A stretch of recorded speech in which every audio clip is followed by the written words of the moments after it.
السلام عليكم ورحمة الله وبركاته وولاشين مريان iyo waana walaal iyo waqtiyar asbuucan waa mental health marka waliba asbuucan waxaa laga hadlayaa kindness ama naxariis marka waan aqaanaa sidaan dadka ugu naxariisano iyo waxaan u sameyno laakiin naftaada saa ugu naxariisanaysaa ko naftaada ugu naxariiso in aad wax fiican cuntid in aad waqti fiican seexatid iyo in aad regular exercise samaysid waxaa jirta saying dhahayo healthy body or healthy mind waana run waxaa cuntid aad markaas productigiisa aad tahay weligaaba taas ogaaw marka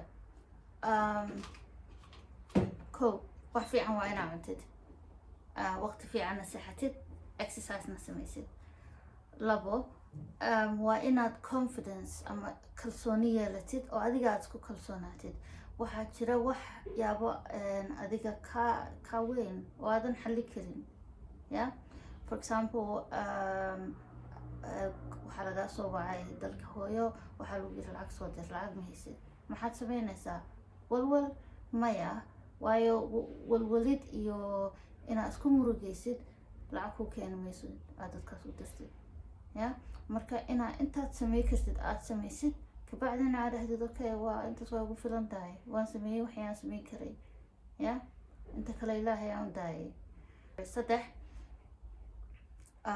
saddex waxa waaye in aad break qaadatid regular breaks qaadatid oo aad naftaada u roonaatid ha ahaato 10 daqiiqo oo aad inta meel fadhiisatay aad dhahdo aad naftaada dejisay ama ha ahaato weekend aad ilmaha ka tagtay ama shaqadii ama wixii dhamaanta iskiloosay aad adiga wax aad jeceshahay nafsadaada aad samaysay waxay ku keenaysaa in ay macnaha ku siiso waqti aad ka fikirto waxyaabihii kaleeto waqti aad recharge aad samaysid oo ama refocused aad noqotid afar waxbarasho waxaa la yidhi waxbarashada waxaan daynaa ama iska dhaafnaa markaan dhimano marka aad nooshahaba waxbaad baranaysaa wax fiican oo aad adiga jeceshahay oo adiga rabtid oo ku farxad geliya baro ha ahaato quraan inaad baratid ha ahaato inaad self care aad baratid ha ahaato in aad cunto karin aad kusii fiicnaatid waxaa rabtid good work inaad macnaha geedo qorow isku bedeshid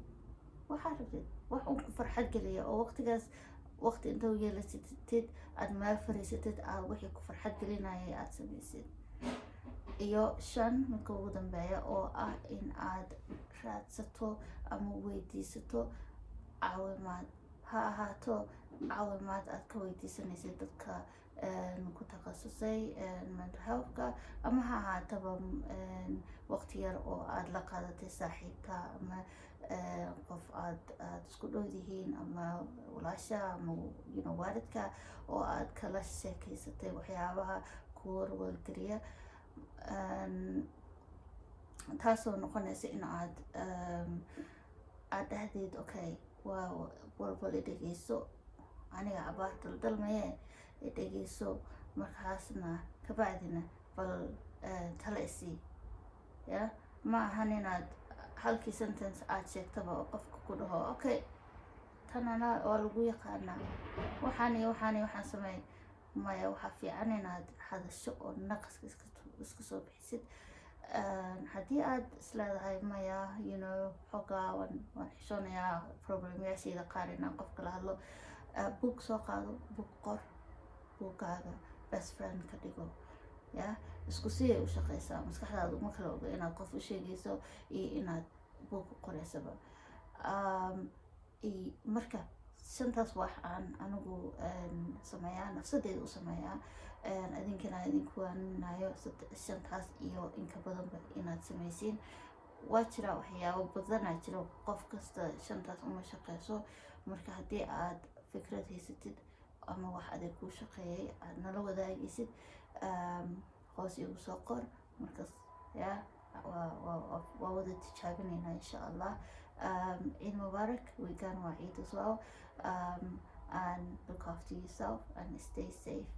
Assalamu alaikum warahmatullahi wabarakatuh.